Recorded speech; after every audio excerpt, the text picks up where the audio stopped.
என் பிள்ளையே, எல்லாரும் உன்னை விட்டு சென்று விட்டார்கள் என்று நீ நினைக்கிறாயா?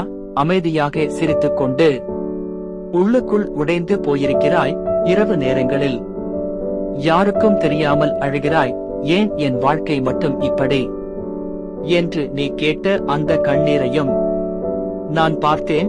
உன் இதயம் எவ்வளவு காயப்பட்டிருக்கிறது என்று எனக்கு தெரியும். நீ நம்பியவர்கள் உன்னை காயப்படுத்தியிருக்கலாம். நீ அதிகமாக நேசித்தவர்கள் கூட உன்னை தனியாக விட்டு போயிருக்கலாம். ஆனால் கேள், நீ அழும் ஒவ்வொரு இரவிலும் நான் உன் அருகில்தான் இருந்தேன்.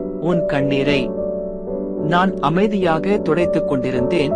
நீ இப்போது பலவீனமாக இருக்கலாம், சோர்ந்து போயிருக்கலாம், வாழ்க்கையை வெறுத்திருக்கலாம். ஆனால் இன்னும் கொஞ்ச நாள் மட்டும் பொறுத்துக்கொள். உன் உடைந்த இதயத்தை நான் சரி செய்ய போகிறேன். இந்த இருளான வாழ்க்கையை என் பிள்ளை